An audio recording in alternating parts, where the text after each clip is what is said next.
Friends, our topic today is labor. This topic comes under sociology.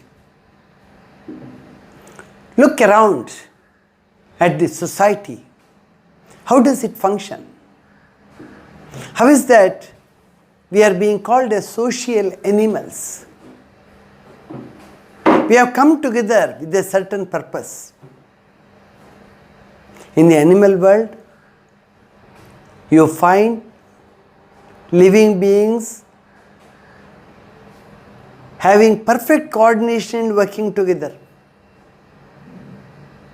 Say, a herd of sheep or the pride of lions.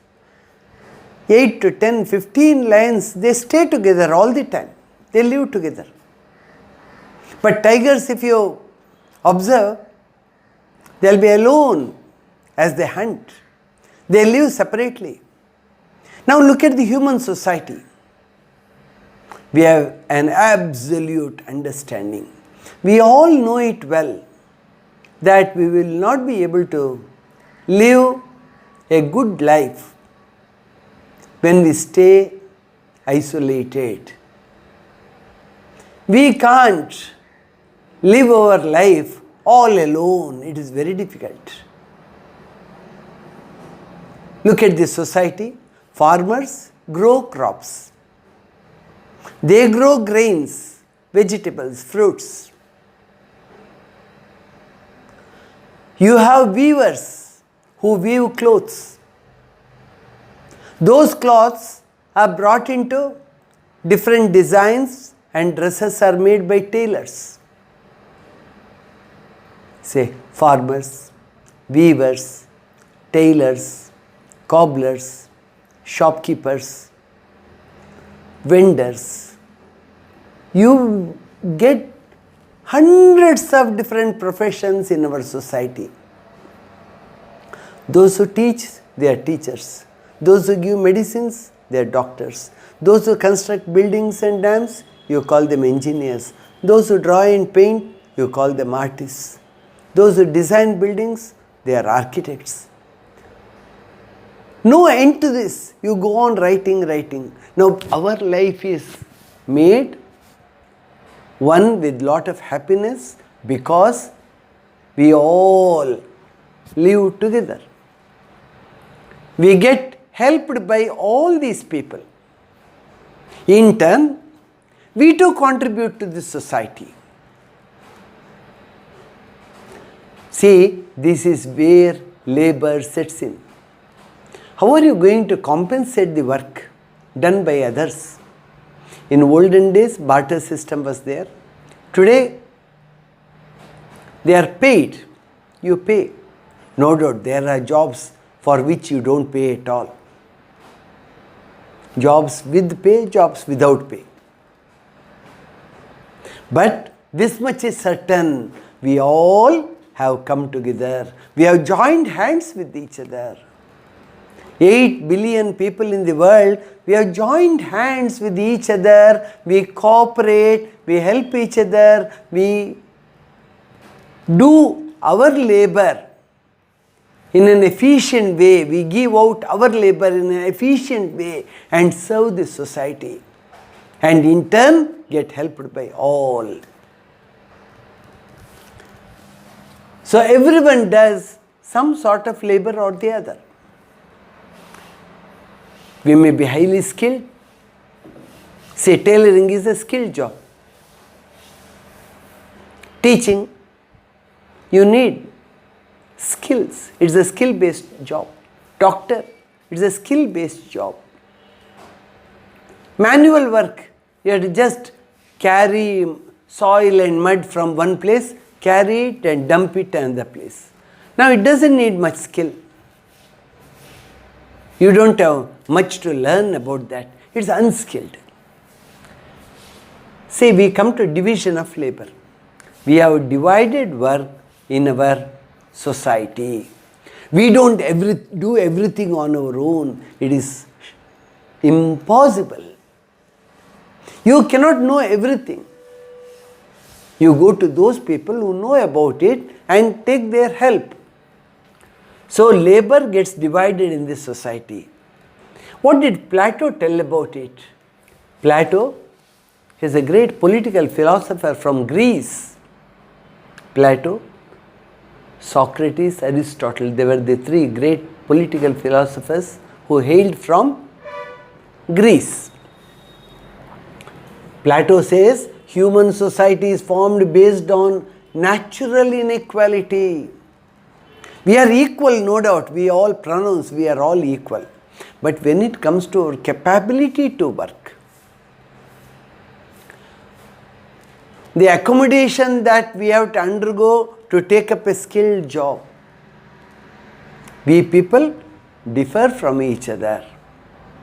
Mainly it is because of the inequality that is inherent in the society. You can't expect everyone to do a specific job. Some will be capable, some may not be capable. So, human society is formed. How did people come together? Because they came together because there is natural inequality embedded in the society. The natural inequality is based on division of labor. Those who do manual work, the society somehow undermines and looks down upon them. It feels, what's great about that? He need not study, he need not go to the college, he need not have schooling even. This is how society regards. No doubt, our constitution or the present setup is such that we insist that everyone is equal. Whatever be the job they undertake, we are all equal. There should not be differentiation. There should not be stratification. This is what we spell out, say. So natural inequality is based on division of labor. Even the caste system we have in India, it is mainly because of the kind of division of labor that persisted, say 2000, 3000, 4000 years ago. Society got divided into different classes. That led to the caste system. Karl Marx, he says, division of labor creates less skilled workers. When you divide the work, automatically skilled jobs are given to skilled people. Unskilled jobs go to those who are a little bit inefficient. They take up unskilled jobs. Automatically, division of labor has led to stratification of different kinds of workers based on their abilities. Specialization. Karl Marx, you know, he is the one who put forth the theory of communism. He tried to explain the role to be played by different classes of the society, haves and have-nots, that they get created based on that, and there will be class struggle. People who amass wealth, people who do not amass wealth, there will always be a struggle between these two classes. That's how Karl Marx goes on building up his communist theory. Specialization. When you know certain jobs need skill, other jobs don't need that much of skill, automatically specialization starts. A few decades ago, we had only doctors, medical profession.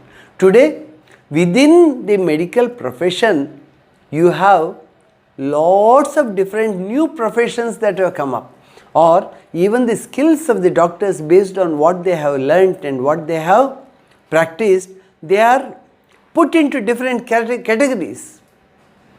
You have dermatologist, you have gynecologist, you have the cardiac surgeon, cardiologist. It goes on getting classified. Within the profession of a medical specialist, you find different areas that need different skills. Accordingly, doctors get themselves classified. They specialize in a particular field and we term them as specialists in a particular field. ENT special, when you have problem with throat, nose and ear, nose, throat, you call it as ENT. You go to ENT specialist because he is an expert when it comes to ailments that you suffer from with regard to this triangular link, ear, nose and throat. You go to the ENT specialist. He too would have had his name on the name board and below that he will say ENT specialist. See this classification. When it comes to heart, you go to a cardiologist. When it's lungs, you go to a pulmonologist. So it goes on differing. This is what specialization is. Say cooks, you ask him to prepare a particular sweet. He says, oh, I do not know that, sir. My friend is there, I'll call him. He is an expert. When it comes to your normal food, day-to-day food, there is no specialization as such. When it comes to sweets, bakery products and all, you need specialists there. In schools, some teachers teach English, some teach science, some teach maths, some teach Kannada. Some take you to the games field and make you play, and they all would have got specialized in their individual fields. They are great, they are very good there. You can't ask them to handle some other subject which is not connected with what they have studied. Specialization in having deeper knowledge. Who is a specialist? A specialist has deeper knowledge in the subject and in-depth skills. You just get amazed at the skills they have because for years he has practiced. The experience has made him skilled in that area, highly skilled in that area. In one particular field. The modern society demands that people earn economic benefits in accordance to their skills. Academically, you will be able to raise, you will be able to take jobs based on what skills you possess. Everyone knows it. That's why after MBBS, everyone plans to do MD. MBBS is not enough. I will not be able to be a good doctor unless I specialize in a particular field and get marvelously skilled. See, that's how specialization starts. People earn economic benefits in accordance to their skills. So you should possess skills to live a good life. Then you will be able to get good jobs. Because society requires skilled craftsmen, skilled doctors, skilled engineers. Mere possession of a degree is not enough. They expect the person to be great in this field. Division of labor has given rise to class system. When this division is done, we divide. Automatically, stratification will be there in the society. In earlier days, classes got formed. The Varna system came to this form what we have around us, whether they do their job or not. Classes have come to create a barrier between one group and the other group in this society. Division of labor has given rise to class system. Next. See here, division of labor. On what basis labor gets divided? Say, age. Age is a factor. What you can do at the age of 20, 30, 40, you may not be able to do when you are 60 and above or 70 and above. Children may not be able to do what adults do. Interest. To do any job in a proper way, discharge your duties, you need interest in that job. If a doctor doesn't have interest in surgical operations at all and he says, I am good at surgery, what's the use? He should have innate interest. He should love that profession. He should love improving his skills day by day. He should keep contact with the advanced literature, the new skills that the world develops, the instruments, the machines, the modernization, everything is required. Then, gender. Though we say both the sexes are equal, they have to be treated equal, when it comes to the capabilities, some say there will be a certain amount of difference. But lots of people do not pay any heed to that. They say, if you train up people, they can rise to the occasion. See, in the Indian military we have women today, pilots. Women are being trained to fly Rafales. They are undergoing training. They are in the Navy.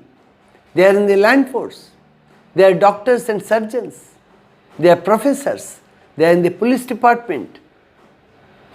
They are there in the political administration of the country. They have entered each and every field. But gender is a base.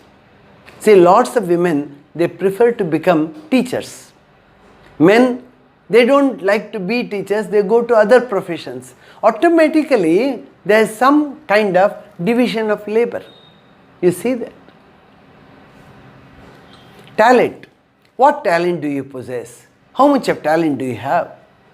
It will result in division of labor. Ability. How able you are in carrying out a particular task. Skill. What skills do you possess? Every job has a set of skills, what it expects the people who handle the job to possess. Skill. Taste. You should have a taste for it. You should enjoy that profession. Special skills. As days advance, the subject advances and you are expected to possess special skills. So these are the various elements that decide how labor gets divided in the society. Next. See, features of labor. Labor means earning in cash or kind. For whatever labor you do or discharge, you get remuneration, you get wages, you get salary. This may be in cash or this may be in kind. What is kind? You are given grains. Women who go and help in harvest, they may be paid grains. For every day, the woman who serves there gets about 6 kgs of wheat or 8 kgs of wheat per day. This is in kind. Or it may be in cash. It's equated in currency and women are paid or men are paid due to one's manual or intellectual labor. Labor can always be of an intellectual type or can be of manual type. Manual jobs need less skills, whereas intellectual labor, there you need lot of skills. Next, stratified division of labor. Stratified division, you decide these people are not that much skilled, let them do manual jobs. People who are skilled, there too you decide who is the best, who is next, who are almost at the plateau level, normal level. You decide all these and get them stratified. Automatically, it is based on inequality of people. Everyone cannot be equal. They may not be good in discharging sometimes. They need more experience. Based on all that, you fix up and decide what jobs should they carry on. If a person moves upwards with his status and role, that's what you say promotion. He moves up in the job he has taken up. His power and income also rise. As he goes up, he will have more power in his hand, and income too will start rising. Higher the strata which he occupies, the salary what he gets in cash, that too will differ. That will go higher up in the scale. Equal work, equal pay.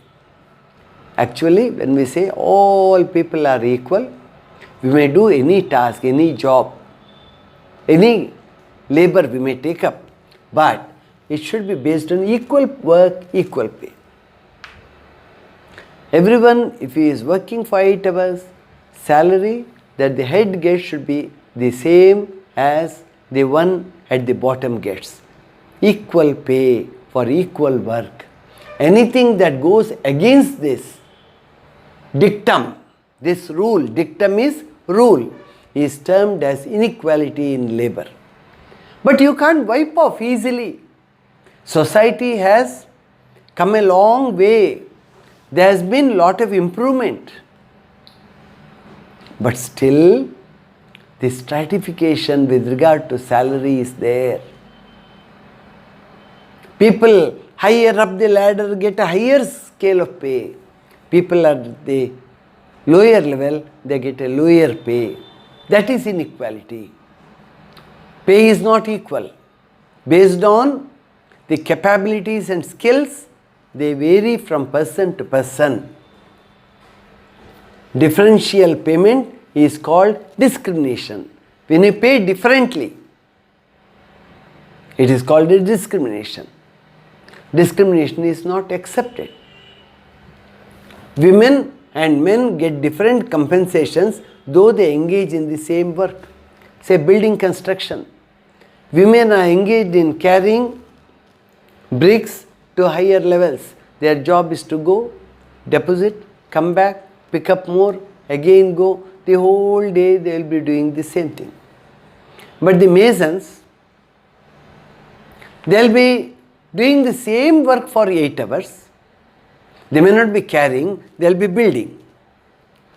Masonry work. But the salaries are different. Men, they may be getting around 500, 600 rupees per day, whereas women will get 200, 250 or 300 rupees. But both of them are sweating. Both of them are working around the clock. But they don't get equal pay because the establishment decides that they need not be paid the same work. One is skilled, the other one is not skilled labor. So differentiation is bound to be there. It's bound to be there. It will be there. So though they engage in the same work, they get salary differently. Unequal division of labor based on sex, age and capacities. Depending on one's age, his sex and capabilities, they are given different jobs. All are not given the same job. Those women who are carrying bricks, they can't be asked to do the masonry work. They are not trained in that. Saying that you will be paid equally, come on, you do this, they will not be able to dispense that work. Most of the societies do not consider the labor of women as important. Women, usually they are paid much less than men. And contractors or building chiefs, they say, your work is not required.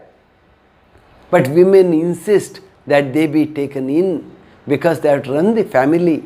They need money for the various requisites of their family.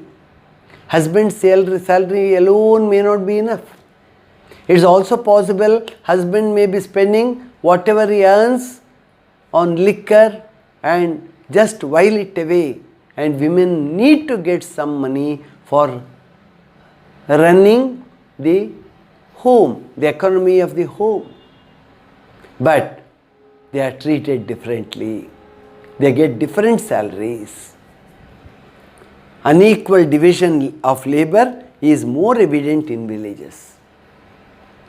In cities, it may not be that clear crystal, but if you go to villages, there's a lot of difference between what women get and what men get. Men surely get much more than what women laborers do get.